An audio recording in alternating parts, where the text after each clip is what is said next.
They are not only probably the biggest successful band of all time, they are, in terms of sales figures, officially the biggest selling artist of all time. Some people claim Elvis, but I don't believe that Elvis Definitely sold not. as many as the Beatles. Abbey Road has been in like the top 100 for like the last 4 years, ever since they did a re-release. It was early Beatles, mop top, like, you know. Yeah, I think that the biggest thing about the historical context is comparing it to what else was popular at the time. Because back in the early 60s, it was a lot of jazz. Rock and roll had just kind of like happened. But when you listen to songs like I Want to Hold Your Hand in context, it's so different. And it's really clear and apparent why people, particularly young people, latched onto that sound. Because it wasn't like a throwback to like the rock and roll or the jazz or the, you know, like the vocal groups that the parents' generation listened to. It was literally like going from black and white to Technicolor. I always think of the Beatles' career in being like 2 stages. This to me is like black and white Beatles, as in like all the footage of them is black and white. And I think of this being like anything pre-Rubber Soul. Yeah. And this is probably one of my favourite songs of that like pre-Rubber Soul era. This and probably Help. Yeah. And then the turning point for me is Rubber Soul. As soon as they brought in a sitar on Norwegian Wood, that's when it all becomes like Technicolor. Yeah. And they become like no longer like 4 guys with slightly floppy hair singing like 3-minute pop songs. They become like genuine artists. That's how I always imagine the career of the Beatles.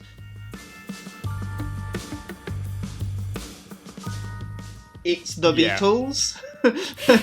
So I think it's because it was really on in the mass popularity of the Beatles, and it was their next recording after She Loves You, which was their massive smash hit. Back then, people used to pre-order records, so they'll have gone, well, I like the previous single, I'm going to order this. And obviously with the increased publicity, because they were trying to get like a deal to go release their records in America, that would have also had an impact. I think they got a far bigger marketing budget for this than they ever had before. I would be surprised if someone just outright said, you know, my favourite Beatles song is I Want to Hold Your Hand. I'd be like, oh, okay. I mean, you know, it's not bad, but they got better. They did, That was the thing with the Beatles.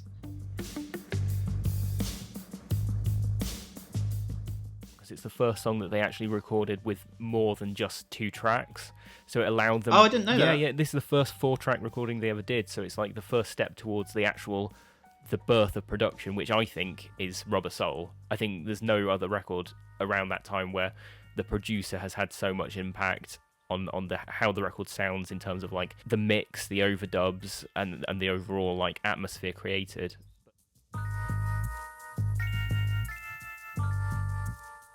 These anecdotes may be wrong because there's so much misinformation, and every Beatles fan seems to argue, like, no, that didn't happen like that. Like, the Bob Dylan story might not be true. The story is that he first introduced them to cannabis when he met them in 1965, and he thought that they had smoked cannabis before, based on the fact that he heard the lyric, I get high. I get high. I don't know if that story is true.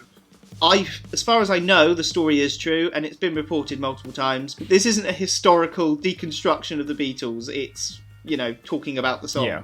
From the get-go, I only noticed this when I started listening to this song. I was convinced that it was I Want to Hold Your Hand. In my head, the song is I Want to Hold Your Hand, not I Want to Hold Your Hand, which seems like a tiny little difference. And it's one of those things, I don't know if anybody's ever heard of the Mandela effect. Vaguely. The history of it is there's a subsection of people that are convinced that Nelson Mandela was never released from prison and that he died in prison. Not like this was a conspiracy theory, as in they have a strong memory of, no, in 1987, Nelson Mandela died in prison. It was a big injustice. He wasn't able to be released before, and he died in prison, and there was a big funeral in South Africa. He never went on to become president, and there are people that are convinced that this happened, and they all tell exactly the same story, and they're perfectly normal people. There is a psychological reason for this, and it's about false memories. There are people that are convinced that the song is called I Want to Hold Your Hand, and that there's an interview with John Lennon talking about it on the radio in 1969 about how George Martin was annoyed that it was I Want to Hold Your Hand and not I Want to Hold Your Hand, because he thought it was a contraction of the word and he thought it was an Americanism. And there are people that are convinced that this interview took place and that that's what the song was called. And I must admit, I was one of those people. I was convinced that the song was I Want to Hold Your Hand. But it's not. Yeah. It's I Want to Hold Your Hand. So we haven't even got into talking about the song, and already I'm over-analysing just the title. Yeah. Which is exactly what I said I wasn't going to do.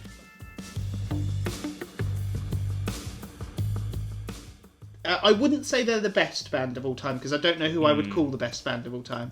But I would say they're probably the most influential band of all time. I could say a good 50% of bands have been influenced either directly or indirectly by the Beatles. You don't have to think they're fantastic, you don't have to think they're the greatest band of all time, but you have to at least acknowledge that no one has ever been as successful as them, and probably never will.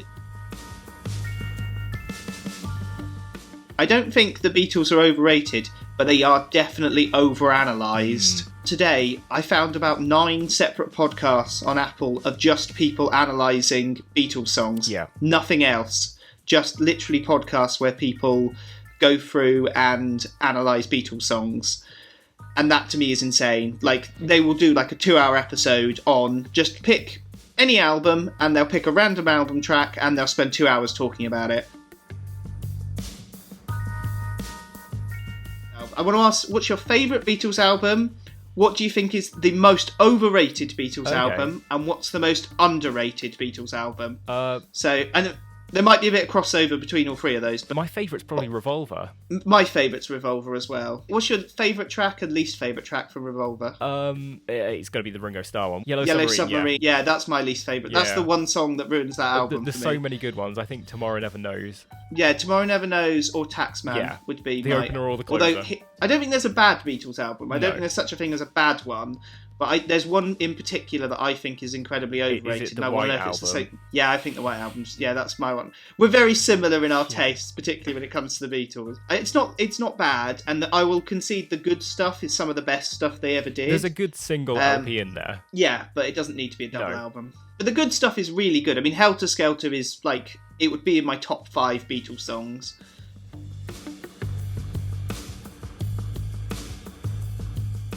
How should you listen to Beatles songs?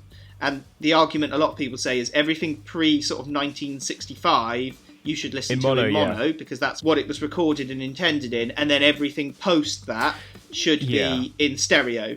Which, I mean, I don't personally have a care about that. Listen to it however you want. The early stereo records in general, they did it as more of a gimmick. So they often like hard pan like the drums into one ear and everything else into the other, and the vocals. Like on Eleanor Rigby's a good example of them panning everything one way and maybe just the vocals the other way. It's just a gimmick to say, oh look, we're in stereo. They focused predominantly on the mono mixes of their songs, and then the stereo was just like we've got a couple of hours, let's put together a stereo mix just for people who have stereo record players.